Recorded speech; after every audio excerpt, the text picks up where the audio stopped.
Follow the money. That's what I always say. You always follow the money. Yeah. This is Follow the Money with Mitch Moss and Paulie Howard on VSiN. Here we go. Welcome in. It is Follow the Money on VSiN, the Sports Betting Network. Mitch Moss along with Paulie Howard. We are live in downtown Las Vegas from the Circa Resort and Casino. Very busy 3-hour program lined up today, including some really good guests today. Anthony Irwin, who covers the Lakers in Los Angeles, on the show coming up in 30 minutes. Paul Stone will start previewing college football conferences with him, some win totals and an outright or two today on the Sun Belt. That's in 90 minutes. Wes Reynolds on Game 6 of the NBA Finals. Plenty of day baseball, night schedule as well. We'll run it all down for you here today on the program, Paulie. And I'm looking at the odds screen tonight for this do-or-die game for the Indiana Pacers. And the number has actually come down at several books. It was lingering at 6.5 for a full day. Now down to 6. Some other books have 5.5. And here at Circa, it looks like they have the highest total on the board. That number is creeping back up. It was as low as 221.5. Here at Circa, now 223. And we'll play you the latest update that we have on Tyrese Halliburton coming up here in a minute from Shams Charania on ESPN. But your overall thoughts with those numbers moving, Paulie? Well, I'm a Dan Karpuk, who did a great job today, vsin.com. He's looking at the others and going to get involved in the alts with the points. I can't imagine this guy is able to do anything and be effective out there when you're talking about points. So that opens the door for Siakam. Mathurin, we mentioned it yesterday that when Halliburton was out, Mathurin was a guy who had some big games.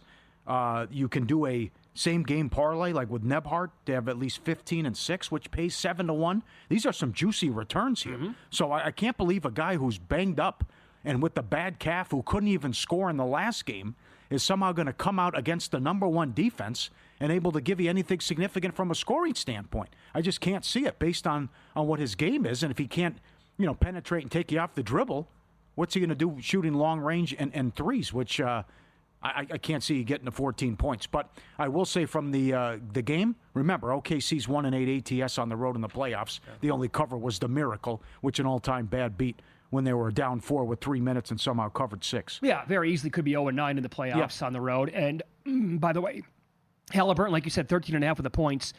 How does he go over 25.5 points, rebounds, and assists in this game tonight as well? That's another big ask. I know. Right? Yeah.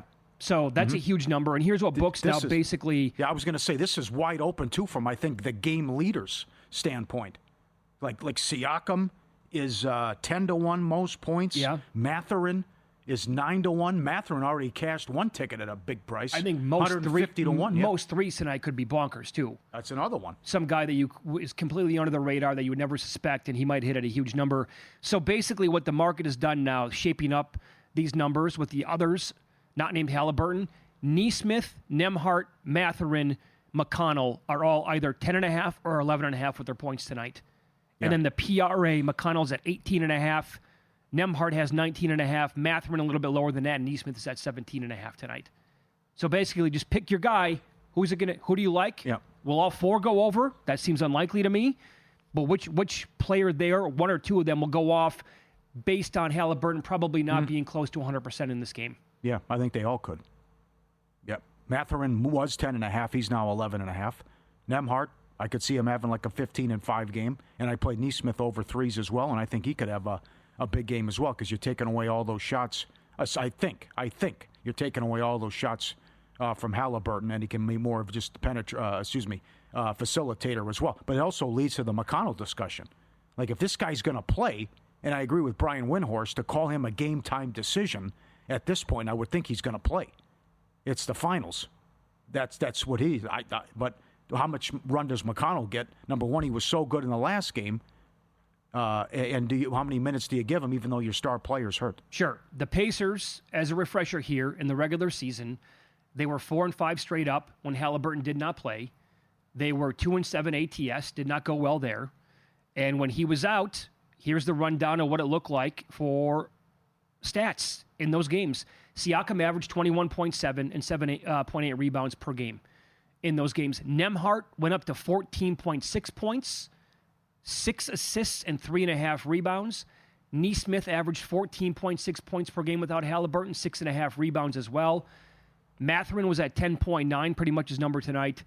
And I was surprised to see this with McConnell.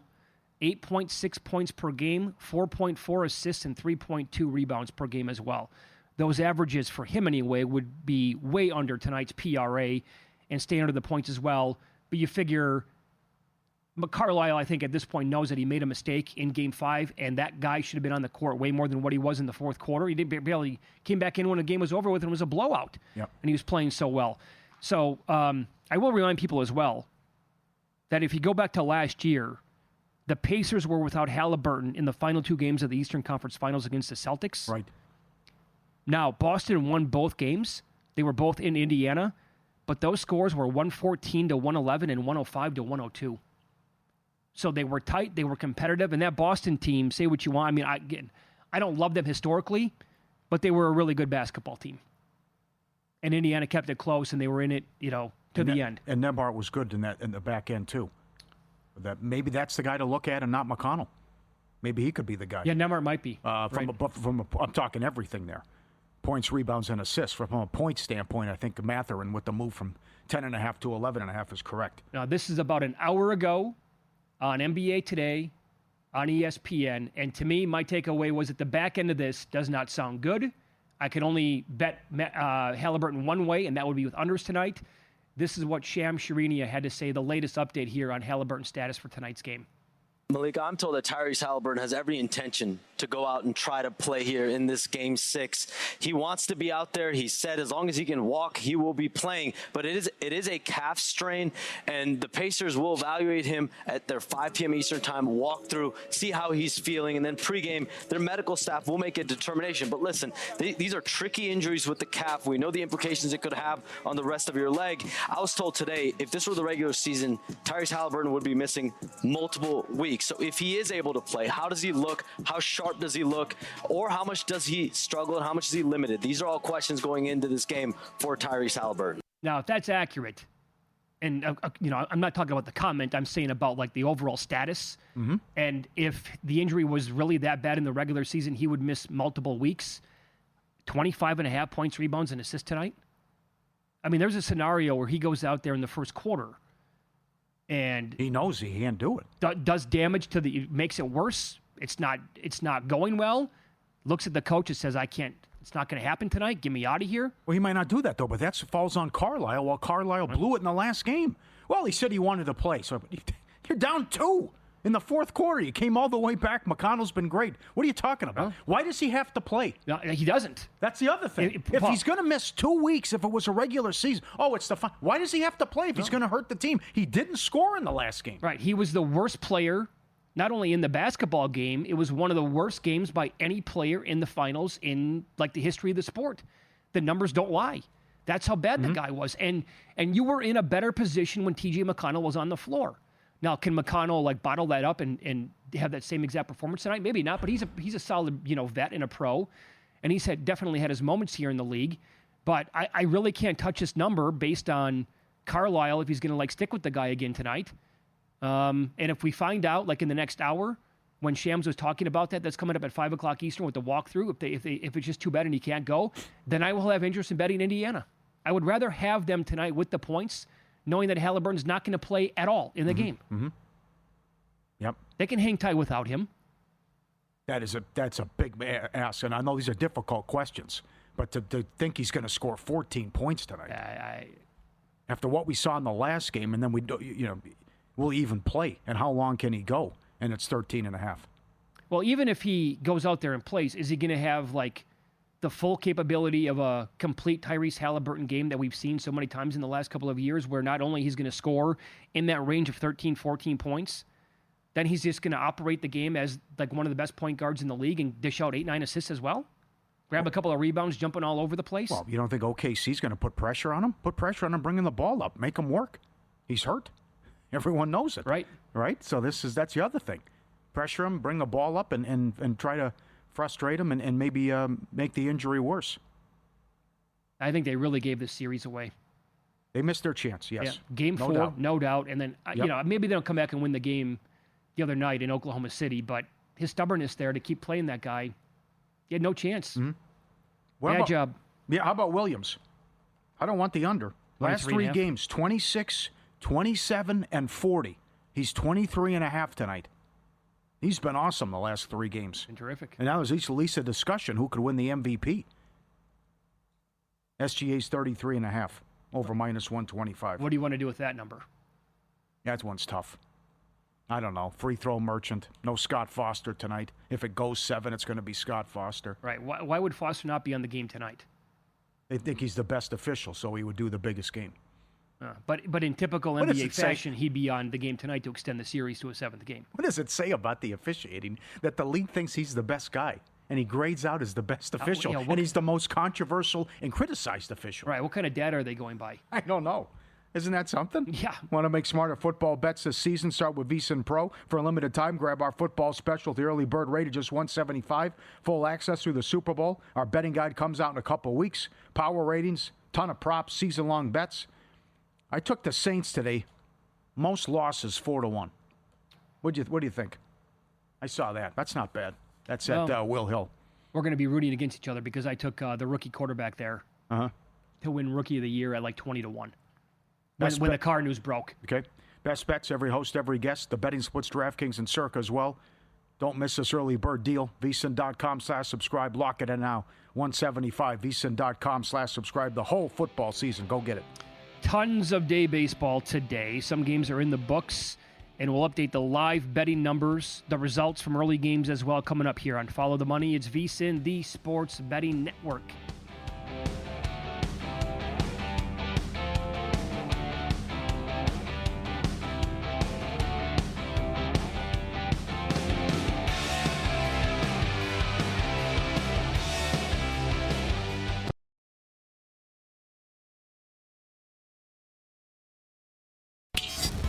This is Follow the Money on VSiN. The biggest news in sports yesterday, obviously the Buss family selling the Lakers for $10 billion. And that rocked the entire sports world. We talked about it from a betting perspective. More on that here as Anthony Irwin joins the show, senior Lakers insider at Clutch Points, host of Lakers Lounge. You can follow him on X at Anthony Irwin LA, and he is on the Progressive guest line. Anthony, thanks for the time today. What was your day like yesterday? What was your reaction to the news? You know, it feels like it's all been a complete whirlwind. It was the kind of thing that, I said this on Twitter yesterday. There were whispers about it over the last year or so, and they kept on getting louder and louder and louder. But even while they were getting louder, you just never envisioned a world where the Lakers were not going to be run by the Buss family. And then news hits, and it's just survival mode. It's all right. Well, I got to go live, and I got to write. Now I got to do this, and I got to tweet, and all this stuff. So it's kind of slowing down. The realization of what's actually hit and what it means is starting to set in. And honestly, it's really exciting. I think Lakers fans in general should be really excited about what this means for their favorite team. No doubt. Were you surprised with the reaction with the cheering on social media? That honestly has been the question I've been waiting to get asked in doing several radio hits and stuff like that since. It has been, I remember this distinctly when I was, however many years younger. But after Dr. Buss had died, Magic Johnson stood up on the stage at his like funeral ceremony that they threw.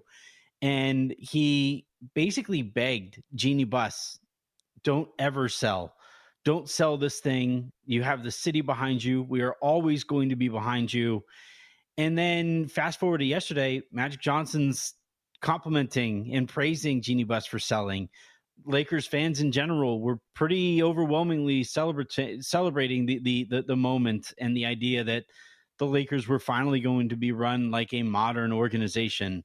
It really kind of blew me away about how frustrated I think people had become about the nepotism, about the cronyism, about the Lakers, this worldwide brand, this multi-billion-dollar behemoth being run like the restaurant from the Bear at the beginning of the series. Yeah, okay. Oh, great line. Okay, so then it is the Dodgers ownership group obviously now taking over. And I think the correlation that many people had is, well, they're now going to do the same exact thing, right? They're going to go and get it's not the same thing, though. Major League Baseball, there's no salary cap. In the NBA, you have to pay a pretty severe tax. And the Warriors do that. I understand that. And as capable teams can pull that off. But where can they get better outside of like adding 5 superstars in the offseason? It's the non-cap restricted stuff. They don't have a scouting department. They don't have a professional scouting department. They don't have anybody whose job it is to watch the rest of the league and take note of recent trends and developments as they're happening. And the Clippers, for example, they employ somebody whose job it is to literally just walk around the arena and walk around the media section and just have conversations with people just to gather intel on what's going on around the league. The Lakers have never done anything like that. They haven't employed a shooting coach since 2022. They underpay their assistant coaches. Their medical staff is underserviced. Their video coordination team is at least like a third of the size of your average NBA video team. Analytics department is basically run out of a closet. It's this bare bones organization that is finally going to have these resources so that they can raise the floor on their mistakes while also maintaining the brand awareness that allows them to go out and get a Luka, to have LeBron interested in playing for the Lakers, to have Clutch wanting to get Anthony Davis to the Lakers in the first place. It's that combination of what they've done really, really well, which is acquire stars, and improving some things that they've done really, really poorly, which is managing the margins. Mm-hmm. Great answer. So the modernization of the Lakers, as it's been put by many, you expect them to come in and then they'll run it like they run the Dodgers. And everything you just said, that'll be the first things they attack, which, like you said, like Jesse's running the director of scouting, Jesse Buss. Yeah. I covered the Dodgers while Mark Walter was kind of taking over. Okay. And I covered the search for their manager when they eventually hired Dave Roberts. And when they hired Dave Roberts, they brought in like 15 candidates. It was this incredibly immersive and detail-oriented search that involved several rounds of interviews and all kinds of rumors and all of this stuff. It took forever. And I compare it to the way that the Lakers hired JJ Redick, where basically at the onset after firing Darvin Ham, JJ was kind of sort of the favorite, and he remained the favorite throughout. It depends on who you talk to when it comes to the Dan Hurley aspect of it, but it was not very immersive. It was not particularly detail oriented. It was this kind of weird thing where I reported JJ Redick was named or was going to be named the head coach of the Lakers. It took a couple days, and then those reports got picked up on and stuff. And it was just always kind of understood that he was going to be the head coach. I just think they're going to stop being run that way. Let's follow the money here on VSiN, the Sports Betting Network. Our guest, Anthony Irwin, senior Lakers insider at Clutch Points, host of Lakers Lounge. Follow him on X at Anthony Irwin LA. Here's another example I wanted to run by you. There was a stretch for like 3 or 4 years where they were actually making good picks in the draft. It was when they were really bad at the tail end of Kobe's career. In 2014, they took Julius Randle. In 2016, they took Brandon Ingram. They took Zubac that same year. In 2017, Lonzo Ball. I can remember vividly back then, it's like people were screaming from the mountaintops, these players stink. You missed it on all of them. And what happened as soon as they left and went to a different team? They immediately developed. And what did the Dodgers do every single year and seemingly for like the last, 3 or 4 decades? They not only add superstars, but they develop young talent, and they always have like young prospects. And that to me is where I think the rest of the league should be scared. Well, and they found Max Muncy off the scrap heap. They found Justin Turner off the scrap heap. They traded a pitcher for I'm blanking on his name, Chris Taylor, who helped win them a World Series. Like they are not only are they able to go out and sign a Shohei Ohtani when they have that opportunity. Not only do they have the prospects to trade for a Mookie Betts and then to sign him to a nice long extension, so you have him throughout his prime. They have that ability, but they also are run like a small market team that needs to unearth talent wherever they can find it. And that's the thing, that if the Lakers nailed that, if the Lakers are able to figure out a way to start doing that, where their veteran minimum signings start to produce more than last year, where you had Christian Wood never play for the Lakers. You had Cam Reddish be somebody who Lakers fans hoped would never play for the Lakers. You had all kinds of players over the years that signed these veteran minimum contracts, and it was always kind of rudderless how they found those guys. Now, if you do have a purpose and you do start to develop some of that youth, that not only that you draft, but also that you find, those are going to be market inefficiencies that are absolutely critical in this much more punitive CBA. Absolutely. Yeah. Absolutely. So this is going to be dangerous, right? This is dangerous for the rest of the league. We all agree? I just finished writing about this for Clutch Points. I asked around. Well, it was the kind of thing that you ask around about after having conversations about it.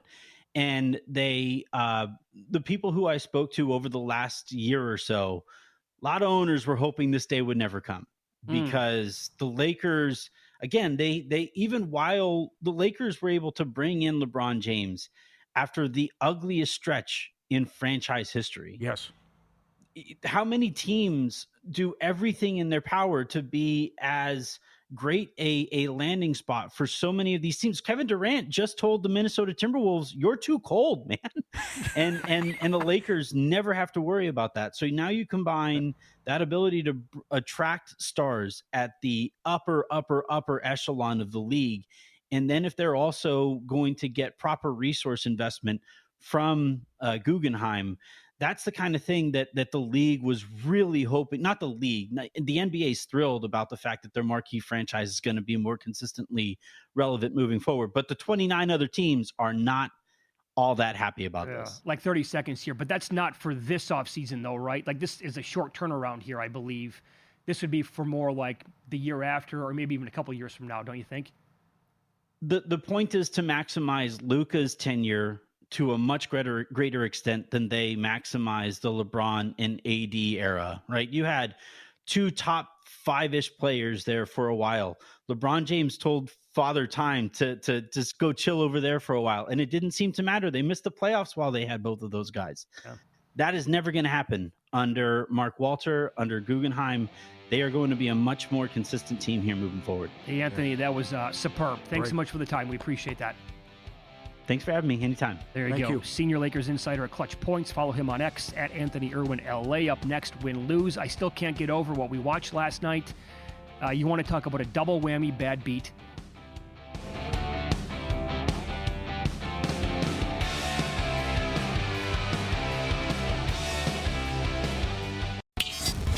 This is Follow the Money on VSiN. In 15 minutes, we'll stroll inside Mitch and Paulie's Pizzeria. Some long shot bets that we have, that you have, members of the audience here. Little pizza money that pays off a pretty healthy amount. And here we head out to the Progressive guest line as professional sports bettor Paul Stone joins the program. We'll do this now every week leading into the college football season. We'll start previewing conferences in college football. We've been doing this for years, and Paul, kind enough to join us every week throughout the college football season as well. Good afternoon, buddy. How are you today? Man, doing well. I think we're about 64 days out from the opening of college football season, so it's going to be here before we know it. All right, let's start the portfolio here. Off and running in the Sun Belt Conference with a regular season win total, and it seems like you're kind of high on Southern Miss this year. You like them? Why? I'll tell you, Mitch, Southern Mississippi, what a difference a year could make. I mean, you look at this team. First of all, we'll start with the bad and the ugly, if you will. Last year, Southern Miss 1-11, their only victory over FCS member Southeastern Louisiana. Their 11 losses to FBS teams, all by double digits, so they weren't even competitive against FBS teams. In fact, Jeff Sagrin, in his final power rating of the year, he had Southern Miss 193rd. So there were a whole bunch of FCS teams ranked ahead of Southern Miss. They were not very good. They lost 11 games, again, to FBS competition, all 11 games, not competitive. But I think the hiring of Charles Huff from Marshall. Marshall, of course, won the Sun Belt Conference Championship game last year. They hired Huff in early December, and importantly, 20 players made the trip or made the switch, followed Huff from Huntington to Hattiesburg. So they've got 20 members of that Sun Belt championship team now at Southern Miss. And by my calculations, 9 of those guys have started at some point or another. The most notable of those certainly being quarterback Braylon Braxton. He is a dual threat guy, 6'2", 225 from the Dallas-Fort Worth area. Started 8 games last year for Marshall. The Thundering Herd in those 8 games, 8-0. He passed for over 1,600 yards, ran for another 610. He's the best quarterback in the Sun Belt. It's not even close. As long as he's healthy, he is the best quarterback in that league. 5 of his receivers followed him as well for Marshall. 4 of those receivers have starting experience. So I think it's very important to note that Braxton will have a connection, if you will, with some of his receivers there at Southern Miss right off the get-go. One publication I looked at, it's not just players coming from Marshall. Obviously, they're bringing in an influx of players from other schools as well. One publication shows 53 new players. In this age of college football, you can really get a program turned around quickly. I think that's what Southern Miss does. I think they're good maybe for 6-6. I think they've got a good chance to reach bowl eligibility, but I certainly like them to get to 5 wins. Heavily juiced, but if you look at DraftKings and Caesars, they have the best pricing right now at -160. So I'm recommending Southern Miss over 4.5 wins, -160 at DraftKings and Caesars. Are you recommending pizza money at 25-1 to win the league? I am. As far as the winner of the conference, I'm going to recommend. I'll kind of go into just a general. Kind of outlook at how I look at some of these group of 5 conferences when I'm doing my futures and looking at these group of 5 leagues. I think some of the biggest losers in the transfer portal nowadays are going to be group of 5 schools. And I mean, it stands to reason when these Power 4 aristocrats, when they need to beef up their rosters, they're going to look to the group of 5. And the schools they're going to look at in the group of 5 are going to be the better schools. So what that does is that dilutes those teams' rosters, and it kind of tightens the field a little bit. So I think as a matter of practice, it's probably good to look at maybe investing some of your portfolio, some of the money that you bet on futures at some of the longer shots. And for me, that team's going to be Southern Miss. They were 26-1 earlier today at FanDuel. I just saw them at 25-1. At FanDuel. So still a great price. Again, it's just a team that's going to have an upheaval of their roster. They're going to have an entirely new team. They've got Braylon Braxton at quarterback. I think they can make that improbable leap from worst to first. So we're going to split a unit, but one of the teams that we're going to bet a half a unit on at 25-1 is going to be Southern Miss to win Conference USA. Great breakdown. Good explanation. So then Southern Miss over. So then that leads you to Marshall under the win total? It does. And obviously, I mean, Paulie, these are kind of correlated, the Southern Miss over and the Marshall under, because a lot of the players that were with Marshall last year are playing for Southern Miss this year. And I mean, it's just incredible. It shows you how wild and wacky that college football is in year 2025 in this little caveat. Southern Miss, they appear that they're going to have at least as many members of last season's conference champion at Marshall as Marshall has on its roster. So Southern Miss is probably going to have more of Marshall's players that were conference champions at Marshall on its team this year than Marshall itself. So that's just insane. I mean, the transfer portal giveth and the transfer portal taketh away. And you look at this Marshall team, and, man, they have got hills to climb this year. And they may be better described as mountains. I mean, they've got a first-year head coach in Tony Gibson.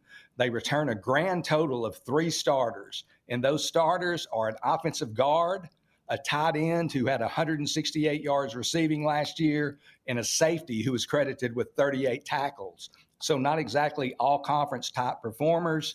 You look at the losses on the roster, many of them, again, to Southern Mississippi. But Marshall, from last year, they've lost their top 6 rushers, their top 3 quarterbacks, their top 5 pass catchers, and 18 of their top 19 tacklers. So they've just lost a lot of players. They are starting with a new roster.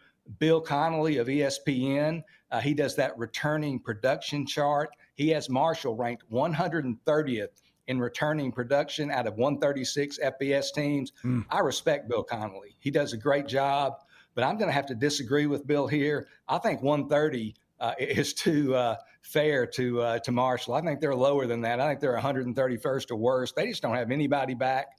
With all the new faces, all the upheaval, all the attrition, I like Marshall to go under 5.5 wins. You can find that at minus 115 as we speak there at DraftKings. Oh, very good. It's Follow the Money here on VSiN, the Sports Betting Network. We're talking college football and best bets in the Sun Belt this year with professional sports bettor Paul Stone, and he is on the Progressive guest line. There's that bet. You mentioned the Southern Miss bets as well, over 4.5 and 26-1 for Pizza Money to win the league. You're going to split a unit, or you're going to go with them and another team to win the league. Who is your second play here to win the Sun Belt outright? Right. We're going to take that one unit. We bet a half a unit on Southern Miss as a long shot. And now we're going to bet the favorite. And you can find James Madison, which is the favorite. They're actually in the Eastern Division. And I want to point this out. As people are betting these futures, whoever you bet on, know that it's not the regular season win champion unless a sports book has unique rules or changes the rules. It's the team that wins the conference championship game. So keep that in mind. In the Sun Belt, it's going to be the Western Division winner versus the Eastern Division winner. James Madison there in the Eastern Division. They stand out in the league. They're the best team on paper in the entire Sun Belt. You look at that Eastern Division, and James Madison's 3 chief contenders, those being Georgia Southern, Old Dominion, and Appalachian State. JMU plays all those teams on their home field there in Harrisonburg. So a tremendous advantage there. They've got the best roster again. I will point this out. Their quarterback last year, Alonzo Barnett Jr., he did get injured in the regular season finale. He did not participate in spring practice. My gut feeling tells me that he's going to be ready for the start of the 2025 season. It's not based on anything that anybody said. I just feel like that's the timetable for that type of injury. However, if he's not back, they did replenish that quarterback position. They brought in Matthew Sluka, who played for Bob Chesney, the current coach at JMU, when both were in FCS at Holy Cross in year 2023. And I know that you guys remember Sluka from UNLV last year. He played 3 games last year in September as the Rebel starter. Decided he wasn't getting paid NIL money that he thought he was going to get paid. So he essentially hit the road, left Las Vegas. Sluka now at JMU. They also bring in Camden Coleman, who passed for over 2,000 yards last year at FCS Richmond. So they'll be well stocked at quarterback in any scenario. I like JMU for that other half unit at plus 370 available there at DraftKings. Very good. Love the analysis as always. You can follow him on X at Paul Stone Sports. Thanks, buddy, and we'll talk to you again next week, okay? Hey, I look forward to it, guys. Y'all have a great week. Thank you. Good job. They're 10-1 to make the playoff at DraftKings, by the way. Betting on sports, why not try the races? First Bet lets you wager on hundreds of races every day from top tracks across the U.S. and around the world. Sign up firstbet.com, promo code VSiN200. Claim a 20% rebate for your first 60 days, up to $200. Head to firstbet.com today. We'll go inside our pizzeria up next. Bettors have been suggesting long shots across the board, including some division bets in Major League Baseball. That's next here on Follow the Money, VSiN, the Sports Betting Network.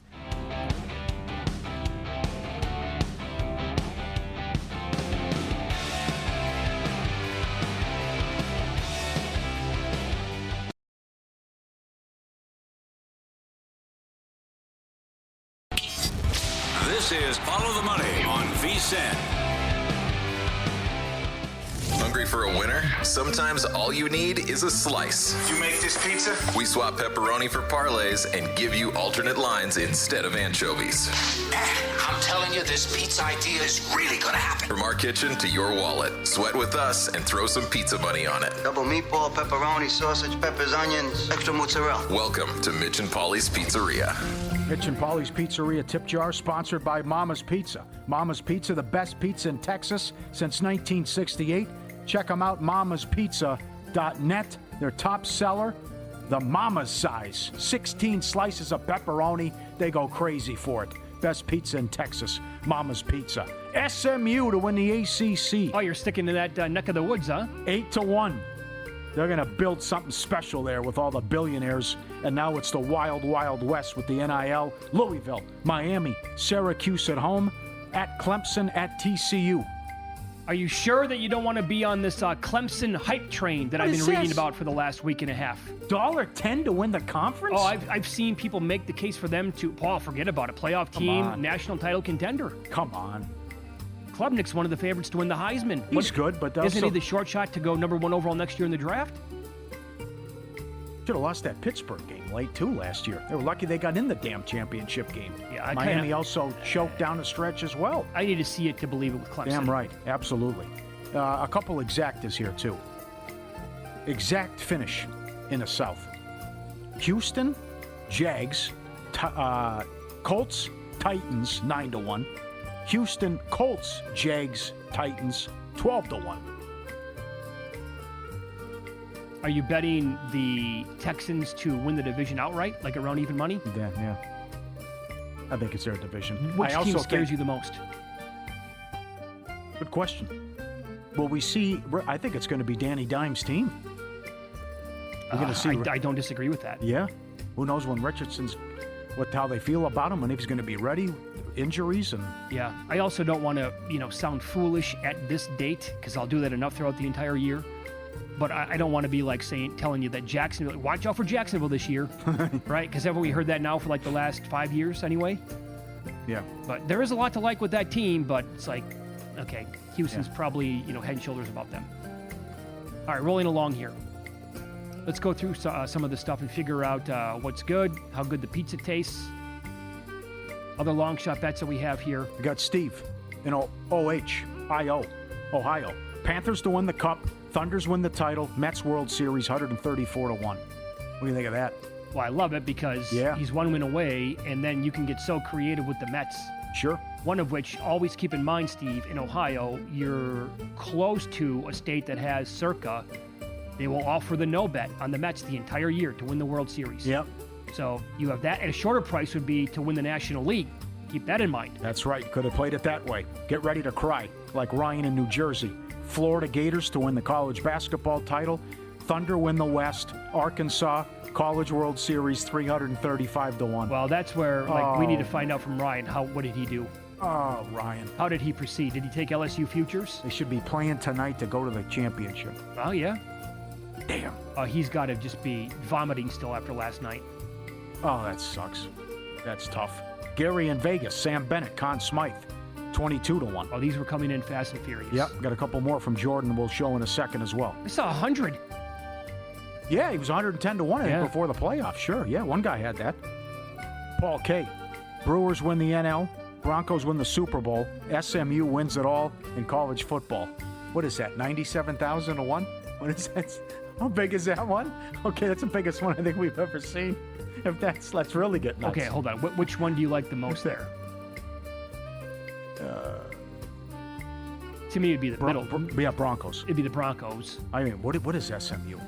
What's that? To win the whole shebang? Yeah, they got to be an absolutely massive number. Well, I know Nish. Nish, come on. They outplayed Penn State for the first 3 quarters last year. 90-1 on at DK right Thanks. now. Yeah. It's long shot for a reason here. Scheffler wins the Memorial. That's in the bag.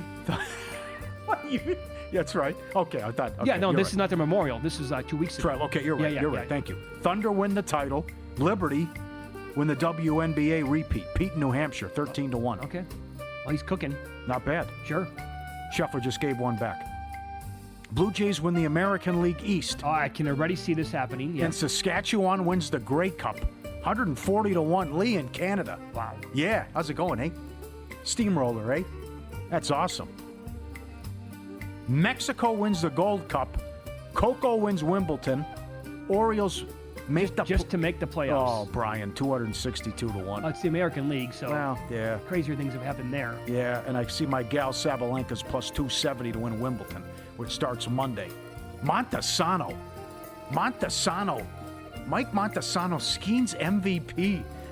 200-1. No, that's a bomb. That's a pizza bomb right there. Now, what has to happen here? Well, he needs several injuries, right? And then he's going to have this guy he's going to have 300 strikeouts with a 1.5 ERA.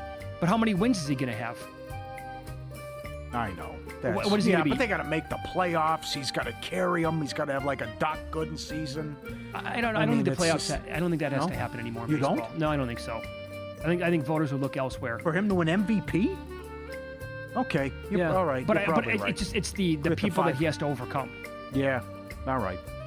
Andrew, Thunder win the title. Bills win the Super Bowl. Yankees World Series 80-1. Don't hate it. Don't hate it. Not bad. No, Bills right there, sneaky good one. Yeah. And while the Yankees, fine. I mean, look. I mean, we're completely talking right now about recency bias. It's a terrible skid. They finally won today. Should they pick it up by the end of the year? No doubt. They absolutely have to make a move or two before the deadline. And it's the American League, so it could be their league to happen again. And by the way, long term again, he's potentially going to be in a nice hedging spot. Did you have those other two from Jordan? He's got the Bennett Conn Smythe I sent you. Put those up. Okay, I'll show those too because there were so many of those that came in. Took a bad beat last night. Mama's Pizza here to help. They've been feeding hungry Texans since 1968, winning so many Best Pizza Awards they stopped counting after a few thousand.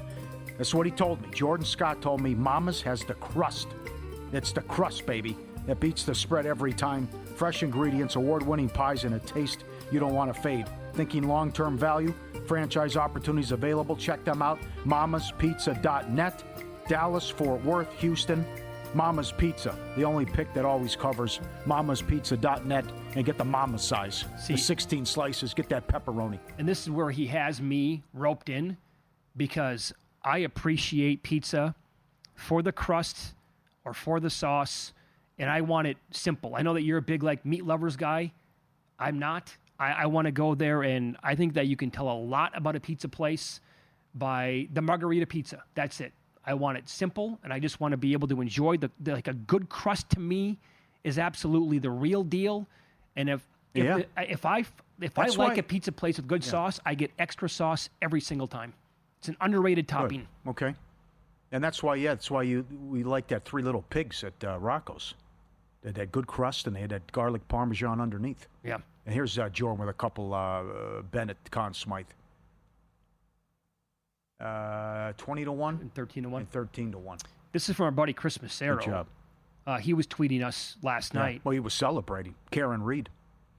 Yeah, so he's feeling good. Yeah. But he has a ticket on the Braves and the Red Sox, a parlay to win their divisions. I saw the. I forgot to mention it. Yeah. It pays 557-1. Braves, I noticed today. I did a little shopping. I think they were 30-1 to win the East. It's not completely ridiculous. 11 back. Oh, they'll make a run. I mean, well, the Red Sox are okay. The Red Sox are 5 back. But would you rather have the Red Sox in the American League East or the Tampa Bay Rays? The Rays, the biggest number I saw in Tampa today was 8-1. Man, they're playing great ball. Again, I don't want to. I think I'd have the Red Sox. Rather have the Red Sox. Are the Red Sox going to make a move at the deadline? Yes, hope? I believe that's going to be the case. You just got to get. Well, you just freed up all this cash. Sure. Giants are paying the whole Devers deal. But Paul, I don't think it's going to take till the deadline. Actually, now they could make a move. I mean, if a team's willing to play ball, they could make a move immediately here. And then it's going to be like, okay, game on. We thought they were trying to punt on the season. Not so fast. Here they are again. Yeah. And they've been playing good ball. I called a mutual friend who lives down the street from where the trial was in Dedham. I can't talk. I'm at a party. Karen Reed party. It was a Karen Reed party? I mean, it was something, man. It was something. I heard Stormy today on Money Moves saying that she's been absolutely obsessed with the story for months. Oh, the whole thing's absurd. It's a cover-up from the get-go. Dog involved, bite marks, never walked the cops, the corruption, what they texted about Karen Reed. Cop had to resign. They never went in the house. The dog was rehomed. Guys, the whole thing. Come on, check it out, HBO. All right, let's follow the money here on VSiN, the Sports Betting Network. Up next, Game 6 of the NBA Finals. We are getting closer to opening tip. We'll kick around a bunch of player props to look at tonight, especially if you believe Tyrese Halliburton will not have much of an impact.